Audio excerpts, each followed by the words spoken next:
Hello students, मेरा नाम मुकेश वर्मा है और आप देखना शुरू कर चुके हैं वायरल टीचर। स्टूडेंट्स, यह आव्यूह पर तीसरा लेक्चर है और इसमें हम लोग बात करेंगे आव्यूह के प्रकार पर। तो चलिए शुरू करते हैं।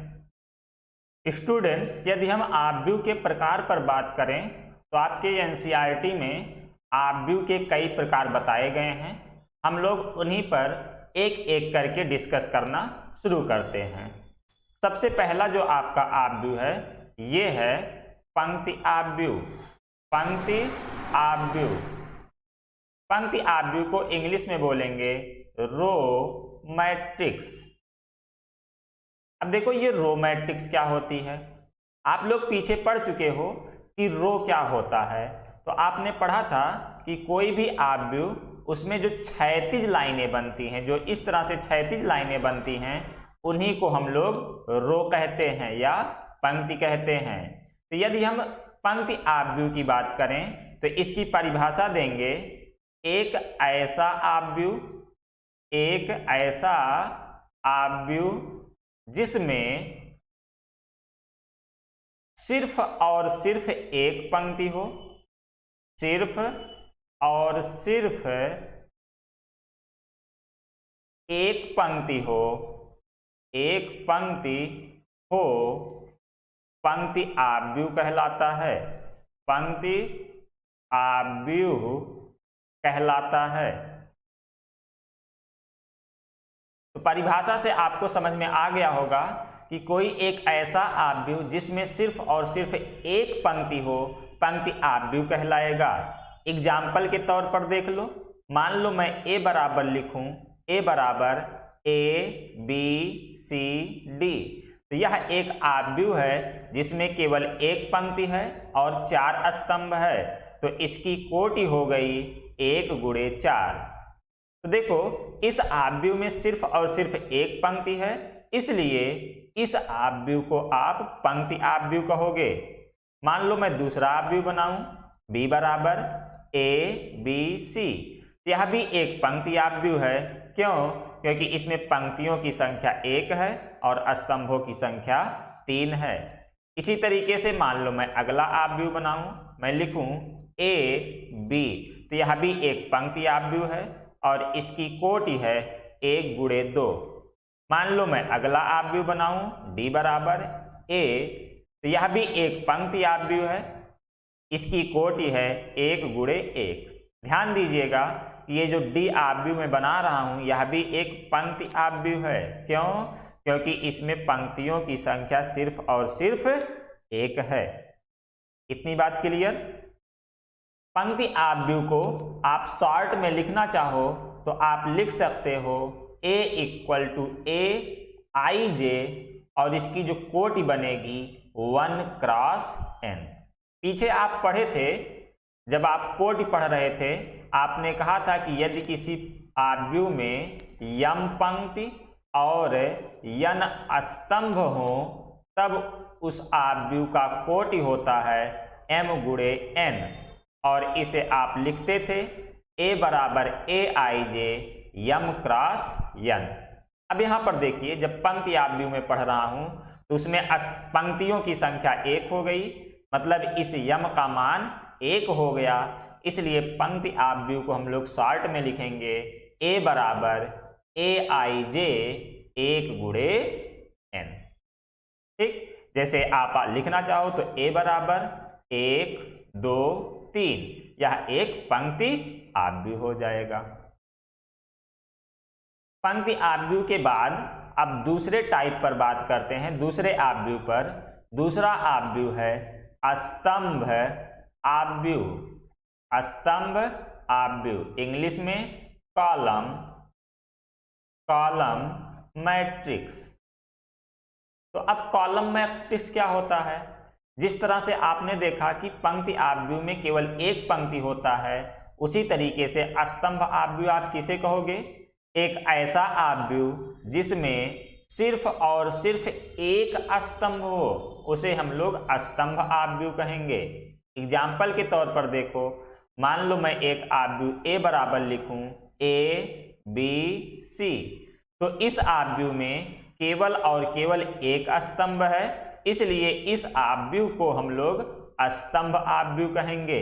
तो A बराबर ABD और इस आव्यूह की कोटि हो गई 3x1।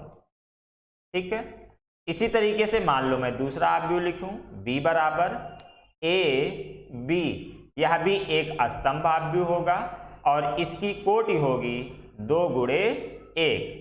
इसी तरीके से मैं तीसरा आव्यूह C बराबर लिखूं A, इसकी कोटि होगी 1 गुणे 1 और यह भी एक स्तंभ आव्यूह कहलाएगा।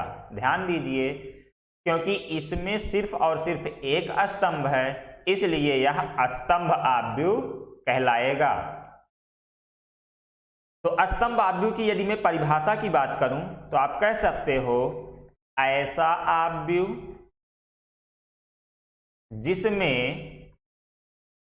सिर्फ और सिर्फ एक स्तंभ हो, एक स्तंभ हो, स्तंभ आव्यूह कहलाता है, स्तंभ आव्यूह कहलाता है। यदि स्तंभ आव्यूह को मैं शॉर्ट में लिखना चाहूं तो मैं लिख सकता हूं A बराबर AIJ m×1।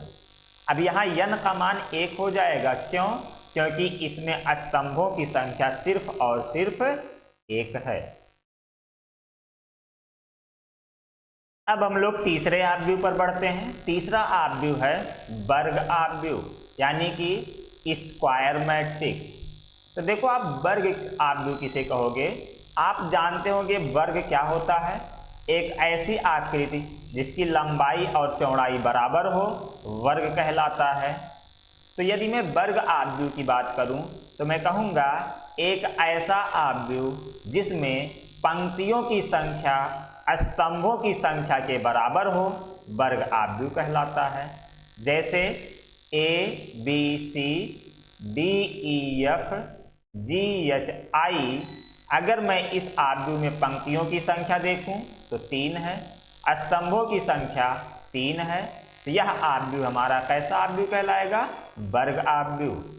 तो वर्ग आव्यूह की परिभाषा देते हैं ऐसा आव्यूह जिसमें पंक्तियों की संख्या स्तंभों की संख्या के समान हो, वर्ग आव्यूह कहलाता है।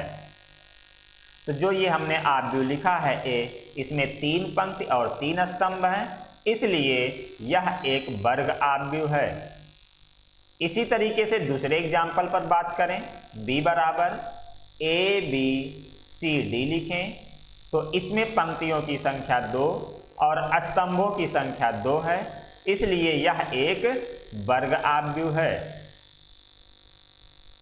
तीसरे एग्जाम्पल पर बात करें, मान लो हम C बराबर लिखें A, इसमें पंक्ति की संख्या है 1 और स्तंभ की संख्या भी है 1, इसलिए यह एक वर्ग आव्यूह है। तो C भी एक वर्ग आव्यूह है। अब आपके मन में एक डाउट आ रहा होगा कि सर, अभी जब आप पंक्ति आव्यूह पढ़ा रहे थे तब भी आप ये एग्जाम्पल दिए थे कि A बराबर A 1×1, यह पंक्ति आव्यूह है। जब आप स्तंभ आव्यूह पढ़ा रहे थे तब भी आपने कहा था कि A बराबर A 1×1, यह भी एक स्तंभ आव्यूह है। तो यह वास्तव में है कौन सा आव्यूह? यह पंक्ति आव्यूह है कि स्तंभ आव्यूह है कि वर्ग आव्यूह है? तो मैं आपको सजेस्ट करूंगा, मैं आपको बताऊंगा कि भाई इस वाले आव्यूह में तीनों गुण हैं। यह आव्यूह पंक्ति आव्यूह भी है, स्तंभ आव्यूह भी है और वर्ग आव्यूह भी है। यहाँ से हम लोग एक निष्कर्ष निकाल सकते हैं कि एक ही आव्यूह में एक से ज़्यादा प्रकार के गुण उपस्थित हो सकते हैं। जैसे इस C वाले आव्यूह को यदि आप देखो तो यह देखो, यह पंक्ति आव्यूह भी है, यह स्तंभ आव्यूह भी है और यह वर्ग आव्यूह भी है। क्लियर? मान लो ऐसे मैं एक एग्जाम्पल और लिखूं, d बराबर 1 2 3 4 5 6 7 8 9 10 11 12 13 14 15 एंड 16। यह भी आपका एक वर्ग आव्यूह हो जाएगा। इसमें पंक्तियों की संख्या है 4 और स्तंभों की संख्या है 4। ठीक है, तो वर्ग आव्यूह की आप परिभाषा दे सकते हो, एक ऐसा आव्यूह जिसमें पंक्तियों की संख्या स्तंभों की संख्या के बराबर हो, वर्ग आव्यूह कहलाता है। यहां देखिए, इस आव्यूह की कोटि 1 गुणे 1 है, तो इसलिए इसको हम लोग कहते हैं प्रथम कोटि का वर्ग आव्यूह। इसको हम लोग बोलते हैं प्रथम कोटि का वर्ग आव्यूह, प्रथम कोटि का वर्ग आव्यूह। इसी तरीके से इसकी कोटि है 2 गुणे 2, तो इसको हम लोग बोलते हैं द्वितीय कोटि का वर्ग आव्यूह। इसकी कोटि है 3 गुणे 3, तो इसको हम लोग बोलते हैं तृतीय कोटि का वर्ग आव्यूह। और इसकी कोटि है 4, इसलिए इसको हम बोलते हैं चतुर्थ कोटि का वर्ग आव्यूह। यदि वर्ग आव्यूह को संक्षिप्त में लिखना हो तो इसे हम लिखेंगे a बराबर a i j। यहाँ जो कोटि होगी, इससे पहले हम लोग यम क्रॉस यन लिखा करते थे, लेकिन इस बार वर्ग आव्यूह में ये यम और यन दोनों बराबर होंगे, इसलिए हम वर्ग आव्यूह को प्रदर्शित करेंगे a बराबर a i j m cross m। अब किसी किसी के मन में आ सकता है कि हम यम को बदलेंगे, यन ऐसे ही रहने देंगे, तो वह लिख सकता है यम गुणे यम या फिर यन गुणे यन। कोई लिखना चाहे तो लिख ले के गुणे के, कोई लिखना चाहे तो लिख ले टी गुणे टी। कहने का मतलब जो ये कोटि है ये समान होना चाहिए, जितने पंक्ति हों उतने ही स्तंभ होने चाहिए। अब चाहे आप यम गुणे यम लिखो, चाहे यन गुणे यन लिखो, या फिर आप के गुणे के लिखो, जो भी लिखो दोनों समान होना चाहिए। तो हम लोग हमेशा वर्ग आव्यूह को संक्षिप्त में a बराबर a i j m cross m लिखेंगे। बाकी लिखने को आप यन क्रॉस यन भी, के क्रॉस के भी, टी क्रॉस टी भी, कुछ भी लिख सकते हो। इतनी बात क्लियर हो गई। अब हम लोग बढ़ते हैं अपने अगले आव्यूह पर। अगला आव्यूह है आपका विकर्ण आव्यूह यानी डायगोनल मैट्रिक्स। तो विकर्ण आव्यूह की अगर मैं बात करूं तो सबसे पहले आप यह समझ लो कि विकर्ण क्या होता है, किसे कहते हो आप विकर्ण। तो आप वर्ग पढ़े होंगे, वर्ग में इसे आप विकर्ण कहते हो। आयत पढ़े होंगे, आयत में इसे आप विकर्ण कहते हो। आप समांतर चतुर्भुज पढ़े होंगे, समांतर चतुर्भुज में इसे आप विकर्ण कहते हो। अच्छा, इनमें दो दो विकर्ण होते हैं, एक विकर्ण ये है और एक विकर्ण ये है। दो विकर्ण हैं, एक विकर्ण ये है, दूसरा विकर्ण ये है। एक विकर्ण ये है और दूसरा विकर्ण ये है। तो अगर हम पूछे कि विकर्ण होता क्या है, तो आप कहोगे एक शीर्ष को दूसरे शीर्ष से मिलाने वाली रेखा विकर्ण कहलाती है। उसी तरीके इस शीर्ष को इस शीर्ष से मिला दो, यह विकर्ण कहलाएगा। ठीक है। अब किसी किसी के मन में आ सकता है कि भाई यह भी एक शीर्ष है, यह भी एक शीर्ष है, हम इन दोनों को मिला दें तो क्या यह विकर्ण हो जाएगा? नहीं, यह भुजा होगी, यह भुजा होगी। तो फिर अभी अभी मैंने बताया कि एक शीर्ष को दूसरे शीर्ष से मिलाने वाली रेखा विकर्ण कहलाती है। यह विकर्ण क्यों नहीं है? यहाँ मैं आपको इस तरह से बता सकता हूँ कि एक शीर्ष को उसके विपरीत शीर्ष से मिलाने वाली रेखा विकर्ण कहलाती है। तो ये आपने विकर्ण देख लिया क्या होता है। अब अगर मैं हम विकर्ण आव्यूह की बात करूं तो विकर्ण आव्यूह को हम लोग ऐसे परिभाषित करेंगे, एक ऐसा वर्ग आव्यूह जिसके मुख्य विकर्ण के अवयवों को छोड़कर शेष सभी अवयव शून्य हों विकर्ण आव्यूह कहलाता है। जैसे एक एग्जाम्पल से समझो आप,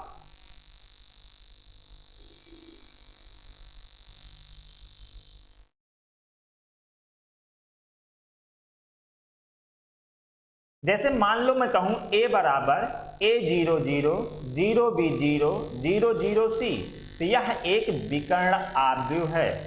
विकर्ण आव्यूह की परिभाषा इस तरह देते हैं कि एक ऐसा वर्ग आव्यूह जिसके मुख्य विकर्ण के अवयवों को छोड़कर, मतलब इन अवयवों को छोड़ दो, ये जो मुख्य विकर्ण है इनको छोड़ दो, इन अवयवों को छोड़कर बाकी सारे अवयव यदि शून्य हो तो उस आव्यूह को आप विकर्ण आव्यूह कहोगे। तो ये जो सामने लिखा गया a, यह एक विकर्ण आव्यूह है। मान लो b बराबर इस तरह से लिखा गया हो, ab0 0b0 00c, और आपसे पूछा जाए कि क्या यह विकर्ण आव्यूह है, तो आप कहोगे नहीं, यह विकर्ण आव्यूह नहीं है। क्यों नहीं है? क्योंकि विकर्ण आव्यूह की परिभाषा है कि मुख्य विकर्ण के अवयवों को छोड़कर बाकी सारे अवयव शून्य होने चाहिए। यहाँ पर देखो ये वाला अवयव शून्य नहीं है, यहाँ पर b लिखा हुआ है, इसलिए यह आव्यूह विकर्ण आव्यूह नहीं है। एक एग्जाम्पल और समझिए, मान लीजिए c बराबर लिखा हो a00 000 00c, और आपसे पूछा जाए कि क्या यह विकर्ण आव्यूह है, तो आप कहोगे नहीं, यह भी विकर्ण आव्यूह नहीं है। क्यों? क्योंकि देखो इसमें जो मुख्य विकर्ण का अवयव है वही शून्य हो गया, मुख्य विकर्ण का एक अवयव शून्य हो गया, इसलिए यह आव्यूह विकर्ण आव्यूह नहीं है। कोई आव्यूह विकर्ण आव्यूह सिर्फ और सिर्फ वह तब हो सकता है जब वह वर्ग आव्यूह हो। पहली शर्त है कि उसका वर्ग होना भी जरूरी है, और दूसरी शर्त है कि मुख्य विकर्ण के अवयव को छोड़कर बाकी सभी अवयव शून्य होने चाहिए।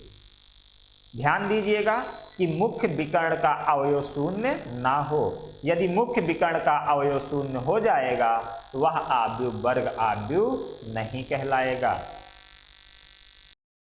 एक और एग्जाम्पल पर डिस्कस करते हैं। मान लो आपसे d बराबर दिया जाए a000 0b00 00c 0, और आपसे पूछा जाए कि क्या यह आव्यूह विकर्ण आव्यूह है, तो आप कहोगे नहीं, यह विकर्ण आव्यूह नहीं है। क्यों? क्योंकि यह आव्यूह वर्ग ही नहीं है, वर्ग आव्यूह ही नहीं है, तो विकर्ण होने की कोई बात ही नहीं होती। देखो विकर्ण के लिए आप परिभाषा देते हो, ऐसा वर्ग आव्यूह, ऐसा वर्ग आव्यूह जिसके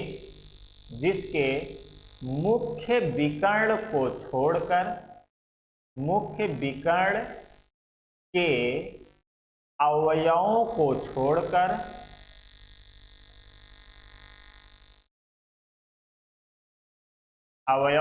छोड़कर शेष सभी अवयव शून्य हो, शेष सभी अवयव शून्य हो, विकर्ण आव्यूह कहलाता है, विकर्ण आव्यूह कहलाता है। यहां ध्यान देने वाली बात है कि मुख्य विकर्ण के अवयव को छोड़कर, जैसे देखो अगर मैं एक आव्यूह लिखूं E बराबर 00a 0b0 c0a, और मैं आपसे पूछूं कि क्या यह आव्यूह एक विकर्ण आव्यूह है, तो आप कहोगे नहीं, यह आव्यूह विकर्ण आव्यूह नहीं है। क्यों? क्योंकि इस वाले विकर्ण, ये है मुख्य विकर्ण, इस विकर्ण के अवयवों को छोड़कर शेष सभी शून्य होने चाहिए थे, लेकिन इस बार देखो इस वाले विकर्ण के अवयव शून्य नहीं है, बाकी सारे अवयव शून्य हैं। ठीक है, तो इस विकर्ण को हम लोग अनुप्रस्थ या संयुग्मी विकर्ण कहते हैं। तो यदि इस विकर्ण के अवयव शून्य ना हो, शेष सभी अवयव शून्य हो, तो उसे हम लोग विकर्ण आव्यूह नहीं कहेंगे। विकर्ण आव्यूह सिर्फ और सिर्फ तब कहेंगे जब ये वाले, इस वाले यानी कि मुख्य विकर्ण के अवयव शून्य ना हो, शेष सभी अवयव शून्य हो। अब कुछ एग्जाम्पल पर बात कर लेते हैं। जैसे मान लो कहा जाए a बराबर 2 0 0 2, यह एक विकर्ण आव्यूह है कि नहीं है? तो आप कहोगे हाँ, यह एक विकर्ण आव्यूह है, क्योंकि इसमें मुख्य विकर्ण के अवयव को छोड़कर शेष सभी अवयव शून्य हैं। इसी तरीके से मान लो मैं b बराबर लिखूं 2 0 0 0 3 0 0 0 4, और मैं आपसे पूछूं कि क्या यह विकर्ण आव्यूह है? तो आप कहोगे हाँ, यह विकर्ण आव्यूह है, क्योंकि मुख्य विकर्ण के अवयव को छोड़कर शेष सभी अवयव शून्य हैं। इसी तरीके से मान लो मैं c बराबर लिखूं 0 0 0 0 3 0 0 0 5, और मैं आपसे पूछूं कि क्या यह आव्यूह विकर्ण आव्यूह है? तो आप कहोगे नहीं, यह विकर्ण आव्यूह नहीं है, क्योंकि मुख्य विकर्ण का अवयव भी शून्य हो जा रहा है। यहाँ पर यह अवयव शून्य हो गया, इसलिए यह आव्यूह विकर्ण आव्यूह नहीं है। मान लीजिए मैं अगला आव्यूह d लिखूं इस प्रकार से 0 0 7 0 2 0 0 0 0, और पूछूं कि क्या यह आव्यूह विकर्ण आव्यूह है? तो आप कहोगे कि नहीं, यह विकर्ण आव्यूह नहीं है, क्योंकि मुख्य विकर्ण तो ये है, इसके अवयव शून्य हो जा रहे हैं, साथ ही साथ कुछ अवयव ऐसे भी बच जा रहे हैं जो कि शून्य नहीं हैं, इसलिए यह आव्यूह विकर्ण आव्यूह नहीं है। यहाँ से आप समझ गए होंगे विकर्ण आव्यूह होने के लिए यदि हम लोग शर्त की बात करें तो यहाँ 2 शर्त है। पहली शर्त है कि वह आव्यूह वर्ग होना चाहिए, और दूसरी शर्त है कि उसके मुख्य विकर्ण के अवयव शून्य ना हो, मुख्य विकर्ण के अवयव शून्य ना हो, और जो शेष अवयव हैं, जो शेष बच जा रहे हैं, शेष अवयव वो सब शून्य होने चाहिए। इतनी बात क्लियर? जैसे मान लो एक विकर्ण आव्यूह a बराबर है 1 0 0 0 2 0 0 0 3, तो इस विकर्ण आव्यूह को हम लोग इस तरह से भी लिखते हैं। a बराबर, यहाँ लिखिए आप विकर्ण विकर्ण और छोटे ब्रैकेट के अंदर 1 2 3 लिख दीजिए। तो विकर्ण आव्यूह को इस तरह से भी प्रदर्शित किया जाता है। यहाँ ब्रैकेट में सिर्फ वही अवयव लिखे जाते हैं जो विकर्ण के अवयव होते हैं, ठीक है। इसी तरीके से मान लो एक आव्यूह b बराबर है 7 0 0 0 2 0 0 0 8, इसे हम लोग लिखेंगे b बराबर विकर्ण छोटे ब्रैकेट के अंदर 7 2 8। अच्छा, इस विकर्ण की जगह आप यदि इंग्लिश शब्द यूज करना चाहो तो आप लिख सकते हो b बराबर, विकर्ण को इंग्लिश में डायगोनल कहते हैं, तो आप शॉर्ट में लिखिएगा dig, फिर ब्रैकेट लगाइएगा 7 2 8। इसी तरीके से मान लो हमारे पास आव्यूह c बराबर है 2 0 0 7, इसे हम लोग लिखेंगे c बराबर dig यानी डायगोनल 2 7। तो उम्मीद करते हैं कि विकर्ण आव्यूह आपको समझ में आ गया होगा। अब जरा आप लोग देखिए कि विकर्ण आव्यूह को संक्षिप्त में कैसे लिखेंगे। जैसे मान लीजिए लिखा हो a बराबर 3 0 0 0 4 0 0 0 5, तो यह एक विकर्ण आव्यूह है। यदि मुझे इसे संक्षिप्त में लिखना हो तो मैं लिखूंगा a बराबर aij यम क्रॉस यम। यम क्रॉस यम इसलिए क्योंकि यह एक वर्ग आव्यूह होता है, ठीक है। साथ ही साथ क्या होना चाहिए, aij बराबर 0 जब I is not equal to जे। ठीक, संक्षिप्त में हम इसको इस तरह से लिखेंगे, जरा इसको समझ लेते हैं। देखो, जब आप भी लिखोगे 3x3 का, तो आप यहां वाले अवयव को A11, A12, A13, A21, A22, A23, A31, A32 और A33 लिखते हो। विकर्ण आव्यूह होने के लिए यह शर्त है कि यह आव्यूह, ये वाला, ये और ये 6 अवयव शून्य होने चाहिए। जरा देखो, यहां वाले में i का मान 1 है, j का मान 2 है, दोनों बराबर नहीं है। यहां i का मान 1 है, j का मान 3 है, दोनों बराबर नहीं है। यहां i का मान 2 है, j का मान 1 है, दोनों बराबर नहीं है। तो भाई जब i और j दोनों बराबर ना हो, i is not equal to j, तो वह वाला अवयव 0 होना चाहिए। और जब i बराबर j हो, जैसे यहां देखो i का मान 1, j का मान 1, i का मान 2, j का मान 2, i का मान 3, j का मान 3, यानी जब i बराबर j हो, तो वह 0 नहीं होना चाहिए। aij is not equal to 0 जब i बराबर j। हमारा अगला आव्यूह है अदिश आव्यूह, यानी कि स्केलर मैट्रिक्स। अगर हम लोग स्केलर की बात करें तो सुनिए, स्केलर आव्यूह क्या होता है। पहले हम लोग एग्जाम्पल समझते हैं, फिर परिभाषा पर बाद में बात करेंगे। देखो, अभी आप विकर्ण आव्यूह में पढ़ के आए कि एक ऐसा वर्ग आव्यूह जिसके मुख्य विकर्ण के अवयव को छोड़कर शेष सभी अवयव शून्य हो, वर्ग आव्यूह कहलाता है। जैसे आपने देखा था 3 0 0 0 4 0 0 0 5, यह एक विकर्ण आव्यूह था ना। अब अगर ये विकर्ण के सभी अवयव समान हो जाएं, जो यहां 3 4 5 लिखा है, अगर ये सबके सब समान हो जाएं, तब यही आव्यूह अदिश आव्यूह बन जाएगा। जैसे यहां 3, यहां भी 3 हो जाए और यहां भी 3 हो जाए, तब यह एक अदिश आव्यूह बन जाएगा। अथवा यहां भी 4, यहां भी 4, यहां भी 4 बन जाए, तो यह एक अदिश आव्यूह बन जाएगा।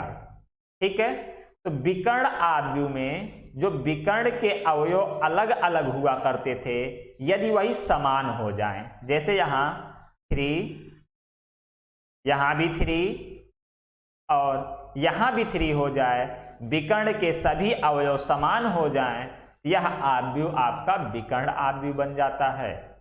ये विकर्ण के सभी अवयव समान होने चाहिए, चाहे ये 3 3 3 हो, या फिर 2 2 2 हो, या फिर 1 1 1 हो। ठीक है, अब किसी किसी के मन में आएगा कि सर तीनों समान होना चाहिए, तो चलिए हम तीनों को 0 0 कर देते हैं, इसको भी 0, इसको भी 0, इसको भी 0। तो क्या ऐसी स्थिति में यह अदिश आव्यूह कहलाएगा? यदि हम तीनों को 0 कर दें, विकर्ण के सभी तीनों अवयव को समान कर दें, देखो तीनों 0 हो गए, मतलब समान तो है ही हैं। यदि तीनों को 0 कर दें, तो क्या यह आव्यूह अदिश आव्यूह कहलाएगा? तो मैं आपसे कहूंगा नहीं, अब यह अदिश नहीं है, बल्कि यह आव्यूह बन गया शून्य आव्यूह। तो शून्य आव्यूह क्या होता है, अभी हम लोग उस पर डिस्कस करते हैं, अभी केवल अदिश समझते हैं। तो अदिश आव्यूह में क्या होता है, हम लोग ऐसे कह सकते हैं, अगर परिभाषा की बात करें तो परिभाषा इस तरह से दे सकते हैं, ऐसा वर्ग आव्यूह, ऐसा वर्ग आव्यूह जिसके मुख्य विकर्ण के सभी अवयव, मुख्य विकर्ण के सभी अवयव समान हो, ब्रैकेट में लिख लो 0 नहीं होना चाहिए, जिसके मुख्य विकर्ण के सभी अवयव समान हो तथा शेष सभी अवयव शून्य हो अदिश आव्यूह कहलाता है। अदिश आव्यूह कहलाता है। चलिए कुछ एग्जाम्पल और समझते हैं। जैसे देखो a बराबर इस तरह से लिख दिया जाए 1 0 0 0 1 0 0 0 1, तो क्या यह आव्यूह अदिश आव्यूह कहलाएगा? तो आप कहोगे हाँ भाई यह आव्यूह अदिश आव्यूह है। क्यों? क्योंकि इसके मुख्य विकर्ण के सभी अवयव समान हैं, शेष सभी अवयव शून्य हैं। तो यहां से देखा जाए तो विकर्ण आव्यूह ही अदिश बन जाता है यदि उसके विकर्ण के सभी अवयव समान हो जाएं। अब यहां हम एक नोट पॉइंट की बात करने वाले हैं, जरा इसको समझ लीजिए। अगर हम आपसे पूछें कि भाई ये बताओ क्या यह आव्यूह वर्ग आव्यूह है, तो आप कहोगे हाँ यह वर्ग तो है ना। दूसरा मैं पूछूं आपसे कि बताओ क्या यह आव्यूह विकर्ण आव्यूह है, तो आप कहोगे हाँ यह विकर्ण तो है, क्योंकि मुख्य विकर्ण के अवयव को छोड़कर शेष सभी अवयव शून्य हैं, यह विकर्ण भी हो गया। अगर मैं पूछूं कि क्या यह आव्यूह अदिश आव्यूह है, तो आप कहोगे हाँ अदिश आव्यूह है। क्यों? क्योंकि इसके मुख्य विकर्ण के सभी अवयव समान हैं, इसलिए यह अदिश भी है। यहां से हम लोग इस तरह से बोल सकते हैं कि सभी अदिश आव्यूह विकर्ण आव्यूह होते हैं, किंतु सभी विकर्ण आव्यूह अदिश आव्यूह नहीं होते। जैसे देखो अगर मैं इस तरह से लिखूं 1 0 0 0 2 0 0 0 3, तो यह आव्यूह विकर्ण आव्यूह तो है किंतु अदिश आव्यूह नहीं है। यहां से हम लोग बोल सकते हैं कि सभी अदिश आव्यूह विकर्ण आव्यूह होते हैं, किंतु सभी विकर्ण आव्यूह अदिश नहीं होते।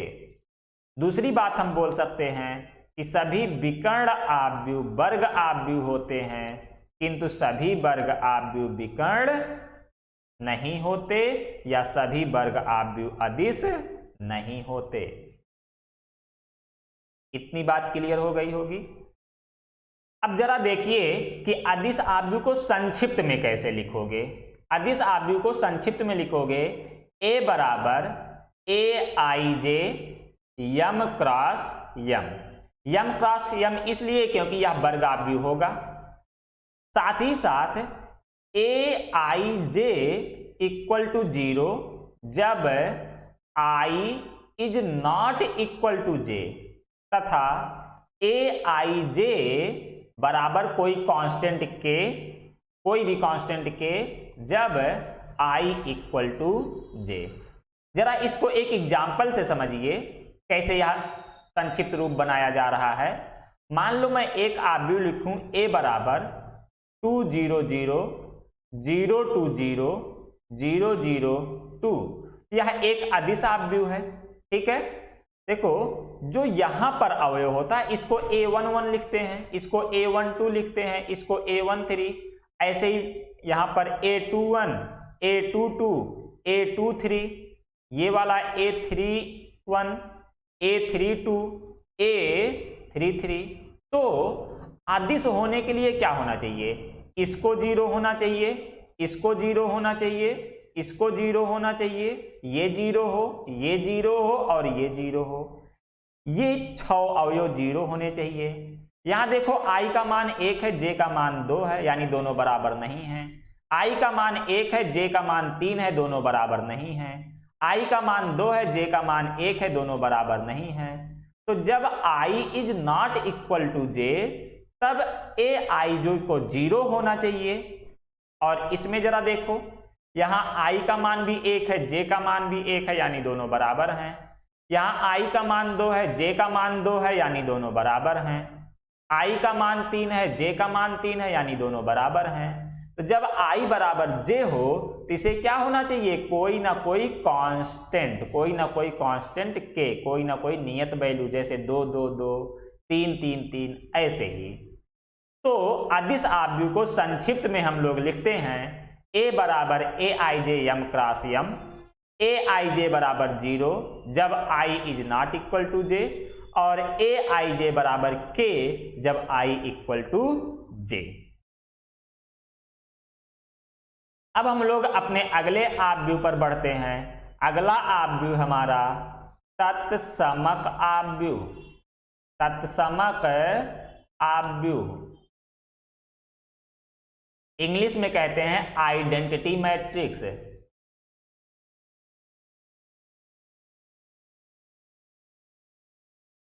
आइडेंटिटी मैट्रिक्स यानी तत्समक आव्यूह। तो जरा समझते हैं तत्समक आव्यूह क्या होता है। पहले एग्जाम्पल के माध्यम से समझते हैं, फिर परिभाषा की बात बाद में करेंगे। जैसे देखो, मान लो मैं एक आव्यूह लिखूं ए बराबर 2 0 0 0 3 0 0 0 4, और मैं पूछूं कि बताओ यह आव्यूह कैसा आव्यूह है, तो आप कहोगे यह पहली बात तो वर्ग आव्यूह है क्योंकि कोटि है 3 गुणे 3, और दूसरा बोलोगे कि यह विकर्ण आव्यूह है क्योंकि मुख्य विकर्ण के अवयव को छोड़कर शेष सभी अवयव शून्य हैं। ठीक है। अब अगर ये 2 है, इसको भी हम 2 कर दें, इसको भी 2 कर दें, तो यह आपका बन जाता है अदिश आव्यूह। अदिश आव्यूह की परिभाषा आप पढ़ चुके हो कि एक ऐसा वर्ग आव्यूह जिसके मुख्य विकर्ण के सभी अवयव समान हो, साथ ही साथ शेष सभी अवयव शून्य हो, अदिश आव्यूह कहलाता है। उसी तरीके से यदि इसको 3 3 3 कर दिया जाए तो भी ये अदिश आव्यूह बन जाएगा, इसको 4 4 4 कर दिया जाए तो भी अदिश आव्यूह बन जाएगा। लेकिन यदि इसी को 1 1 1 कर दिया जाए, 1 1 1 कर दिया जाए, तब यह आव्यूह तत्समक आव्यूह कहलाता है। तब यह आव्यूह कैसा बन जाएगा? तत्समक आव्यूह बन जाएगा। ठीक है, यह आव्यूह कैसा हो गया? तत्समक आव्यूह। अब अगर हम परिभाषा की बात करें तो आप कह सकते हो ऐसा वर्ग आव्यूह, ऐसा वर्ग आव्यूह जिसके मुख्य विकर्ण के सभी अवयव, मुख्य विकर्ण के सभी अवयव एक हों, सभी अवयव एक हों, तथा शेष सभी अवयव, तथा शेष सभी अवयव शून्य हो, तत्समक आव्यूह कहलाता है। तत्समक आव्यूह कहलाता है।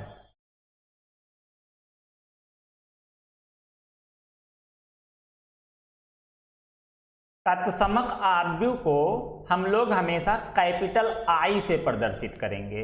ठीक है, जैसे आप लोग पढ़े हो कि आव्यूह को अंग्रेजी वर्णमाला के किसी भी कैपिटल अक्षर से प्रदर्शित कर सकते हैं, लेकिन जब वह आव्यूह तत्समक आव्यूह होगा तो उसे अंग्रेजी वर्णमाला के किसी भी कैपिटल लेटर से नहीं बल्कि सिर्फ और सिर्फ आई से प्रदर्शित करेंगे। जैसे देखो, मैं आई बराबर लिखूं, आई बराबर 1 0 0 0 1 0 0 0 1, तो यह एक तत्समक आव्यूह बन गया। ठीक है। अच्छा देखो, इस आव्यूह में और भी कौन कौन से गुण हैं। अगर मैं पूछूं कि बताओ भाई क्या यह वर्ग आव्यूह है, तो आप कहोगे हाँ यह वर्ग आव्यूह है। क्यों? क्योंकि इसकी कोटि 3 गुणे 3 है, यानी पंक्तियों की संख्या स्तंभों की संख्या के बराबर है। अगर मैं आपसे पूछूं कि बताइए क्या यह आव्यूह विकर्ण आव्यूह है, तो आप कहोगे हाँ यह आव्यूह विकर्ण आव्यूह भी है, क्योंकि मुख्य विकर्ण के सभी अवयवों को छोड़कर शेष सभी अवयव शून्य हैं। इसी तरीके से अगर मैं पूछूं कि बताओ क्या यह आव्यूह अदिश आव्यूह है, तो आप कहोगे कि हाँ यह आव्यूह अदिश आव्यूह भी है, क्योंकि मुख्य विकर्ण के सभी अवयव समान हैं, शेष सभी अवयव शून्य हैं। इसी तरीके से अगर पूछूं कि यह तत्समक आव्यूह है तो आप कहोगे हाँ यह तत्समक आव्यूह भी है। तो इस आई में चार चार प्रॉपर्टी है, चार चार गुण हैं। यह आई यानी तत्समक आव्यूह वर्ग आव्यूह भी है, विकर्ण आव्यूह भी है, अदिश आव्यूह भी है और तत्समक आव्यूह भी है। यहां से हम एक बात कह सकते हैं कि सभी तत्समक आव्यूह वर्ग आव्यूह होते हैं, किंतु सभी वर्ग आव्यूह तत्समक आव्यूह नहीं होते। दूसरी लाइन हम बोल सकते हैं कि सभी वर्ग आव्यूह विकर्ण आव्यूह होते हैं, किंतु सभी विकर्ण आव्यूह तत्समक आव्यूह नहीं होते। तीसरी लाइन हम बोल सकते हैं कि सभी तत्समक आव्यूह अदिश आव्यूह होते हैं, किंतु सभी अदिश आव्यूह तत्समक नहीं होते हैं। इतनी बात क्लियर हो गई होगी। अब देखो, यदि हम बात करें कि आप तत्समक आव्यूह को संक्षिप्त में कैसे लिखेंगे, तो हम लोग इसे लिखेंगे ए आई जे यम क्रॉस यम, साथ ही साथ ए आई जे बराबर 0 जब I is not equal to जे, तथा ए आई जे बराबर 1 जब आई बराबर जे। एक एग्जाम्पल से समझ लो, जैसे आप a बराबर एक आव्यूह बना रहे हो 1 0 0 0 1 0 0 0 1, तो यह एक तत्समक आव्यूह है। इसे आप शॉर्ट में लिख दिए ए आई जे यम क्रॉस यम। अब देखो, यहां इस वाले अवयव को a12 कहते हैं, i और j बराबर नहीं है, तो जब i और j बराबर ना हो तब a i j को 0 होना चाहिए। इस वाले अवयव को a13 कहते हैं, i और j बराबर नहीं है, जब i j बराबर नहीं हो तो a i j को 0 होना चाहिए। साथ ही साथ जो विकर्ण के ये अवयव हैं, इस वाले अवयव को a11 कहते हैं, वाले अवयव को a22 कहते हैं, इस वाले अवयव को a33 कहते हैं। यहाँ देखो, जब ये दोनों बराबर हैं, i j बराबर है, यहाँ भी i j बराबर है, यहाँ भी i j बराबर है, तो जब i j बराबर है तो इसका मान कितना होना चाहिए? 1। तो इस तरीके से तत्समक आव्यूह को संक्षिप्त रूप में लिखा जाता है। अब यहाँ एक बात और समझ लेना चाहिए कि जैसे मान लो कोई आव्यूह a बराबर है 1 0 0 1, तो यह एक तत्समक आव्यूह हुआ, तत्समक आव्यूह हुआ। इसे हम लोग किससे लिखेंगे? i से। पर कभी कभी इसे I2 भी लिख दिया जाता है, मतलब द्वितीय कोटि का तत्समक आव्यूह। इसी तरीके से मान लो मैं एक आव्यूह लिखूं 1 0 0 0 1 0 0 0 1 3 गुणे 3, तो ये तत्समक आव्यूह है, इसे हम I से लिखेंगे। पर कभी कभी इसे I3 भी लिख दिया जाता है। I3 का मतलब है तृतीय कोटि का आव्यूह। अब हम लोग चलते हैं अपने अगले प्रकार पर, और यह अंतिम प्रकार है। अगला प्रकार है शून्य आव्यूह। शून्य आव्यूह, इंग्लिश में जीरो मैट्रिक्स। ये कहीं कहीं जीरो की जगह जीरो ना लिख के इसे नल मैट्रिक्स भी कहा जाता है, या कहीं कहीं वाइड मैट्रिक्स भी लिखा मिल सकता है। तो शून्य आव्यूह को इंग्लिश में जीरो मैट्रिक्स या नल मैट्रिक्स या वाइड मैट्रिक्स कहते हैं। ये कैसा आव्यूह है? एक ऐसा आव्यूह जिसके सभी अवयव शून्य हो, शून्य आव्यूह कहलाता है। जैसे देखो, मान लो मैं इस तरह से लिख दूं, तो इस आव्यूह के सभी अवयव शून्य हैं, इसलिए यह आव्यूह शून्य आव्यूह कहलाएगा। तो यदि मैं शून्य आव्यूह की परिभाषा देना चाहूं तो कह सकता हूं कि ऐसा आव्यूह जिसका प्रत्येक अवयव